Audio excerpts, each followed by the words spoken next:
Hello বন্ধুরা, তো প্রথমেই তোমাদের সামনে একটা কাজ আমি শেয়ার করার জন্য চলে এলাম। তো প্রথমেই জিজ্ঞেস করি তোমরা সব কেমন আছো। আশা করি সবাই খুব ভালো আছো আর সবসময় ভালো থাকবে, এটা আমি সবসময় বলি, প্রত্যেকটা ভিডিওতে বলি। আর তোমাদের ভালোবাসা আমিও অনেকটা ভালোই আছি। তো দেখো, আমি একটা কাজ তোমাদের সাথে শেয়ার করার জন্য চলে এলাম। আমি সব কাজই তোমাদের সাথে শেয়ার করি যতটা পারি, সবসময় তো হয় না। তো এই শাড়িটা আমি একটা ব্লাউজ তৈরি করব। দেখো শাড়ির কালারটা এতটাই হালকা, ড্রয়িংটা ঠিক বোঝা যাচ্ছে না, আর ক্যামেরাতে আরও হালকা লাগছে। তো সবই কাজ তোমাদের সাথে শেয়ার করি, টুকটাক যেটুকু পারি আমি শেয়ার করি, সবসময় ভিডিও করা সম্ভব হয় না। আর এই দেখো সামনের গলাটা আমি রেডি করেছি, সামনের গলাটা সুইটার করেছি আর পেছনেরটা করে রেডি করেছি কিছুটা। তো কাটিংটা দেখানো হয়নি, কাটিংটা তো তখন আমার ভিডিওটা করা হয়নি। তো এখন এটা রেডি করেছি। তারপরে আমি এটা একটু লুঙ্গি লাগাবো তোমার। এটা হচ্ছে কাটি কাটি লেস আর কি। এই লেসটা লাগানোর সময় খুবই সাবধানে লাগাতে হচ্ছিলো, কারণ ফট করে ছোঁচটা ভেঙে যাওয়ার সম্ভাবনা ছিল। সেই কারণে এই লেসটা আমি খুব আস্তে আস্তে লাগাচ্ছিলাম। তো এই কাজটা করতে করতে তোমাদেরকে একটা কথা শেয়ার করি, যারা এই প্ল্যাটফর্মে কাজ করছো, তো তোমাদেরকে বলছি, আমি ফেসবুক সম্বন্ধে খুব একটা বলি না, কারণ আমি নিজেও খুব একটা জানি না। তো যেটুকু জেনে তোমাদেরকে বলছি যে তোমাদের সামনে যেই ভিডিও আসবে, লংই আসুক শর্ট ভিডিওই আসুক, তোমরা অবশ্যই দেখবে।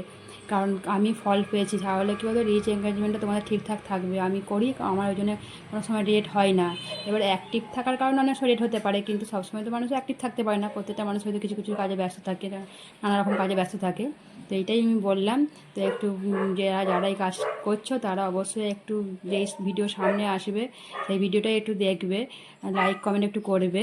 তো আমি দিচ্ছি বলে বলছি না, সবারই ভিডিও আর কি লাইক কমেন্ট করবে। তো দেখো, বক বক করতে করতে আমার কাজটা আমার রেডি হয়ে গেছে। তো দেখো, এখানে আমি একটু মাঝখান বরাবর একটা পয়েন্ট করছি, এখানে আমি একটা বো টাইপের লাগাবো, ওই জন্য আমি একটা পয়েন্ট করে নিচ্ছি। আর আমার ভিডিও তোমাদের কেমন লাগে, তোমাদের কমেন্ট করতে আমার কিন্তু দারুণ লাগে। তো তোমরা আমাকে অবশ্যই কমেন্টের মাধ্যমে জানাবে, ভালো লাগলে অবশ্যই ভিডিওটা লাইক কমেন্ট করবে। আর দেখো মাঝখান বরাবর একটা বো আমি লাগাচ্ছি এখন। এটা আমি হাতে লাগাতে হবে, কারণ এটা মেশিনতে লাগানো যাবে না। তো এটা হাতে সেলাই করছি। সব সময় সব কাজ মেশিনে করা যায় না, কিছু কিছু কাজ হাতেও করতে হয় সুতো দিয়ে। তো দেখো আমার সব রেডি হয়ে গেছে। এবার হয়তো কালারটা বুঝতে পারছো, কালারটা খুব মিষ্টি কালার, কিন্তু এক এক সময় লাইটের জন্য কালারটা হালকা লাগছিল, কিন্তু কালারটা অরিজিনাল খুব মিষ্টি কালার, খুব সুন্দর কালার। তো দেখো লাগানো আমার হয়েই গেছে। তো ভালো লাগলে তোমরা অবশ্যই লাইক কমেন্ট দিয়ে অবশ্যই অবশ্যই পাশে থাকবে। আর আমি তো তোমাদের পাশেই আছি, আমার সামনে যেই ভিডিও আসে সেই ভিডিও আমি দেখি, লাইক কমেন্ট করি যতটা পারি। তোমরা যতটা পারবে করবে, লাইক কমেন্ট করবে, দেখবে, পাশে থাকবে। তো দেখো আমার অনেকটা রেডি হয়ে গেছে, আর একটুখানি বাকি আছে। তো এই দেখো হয়ে গেছে রেডি। এটা হচ্ছে ফাইনাল। লাস্টটা কেমন হয়েছে তোমরা একটু সবাই কমেন্টের মাধ্যমে জানাবে।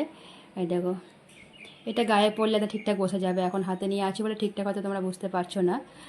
তো দেখো এটা আমি রেডি করেছি, ডিজাইনটা কেমন হয়েছে অবশ্যই অবশ্যই তোমরা জানাবে। বেশ ভালোই লাগছে না?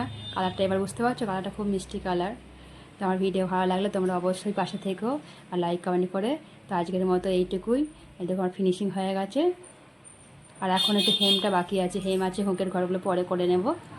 এই দেখো ফাইনাল হয়ে গেছে।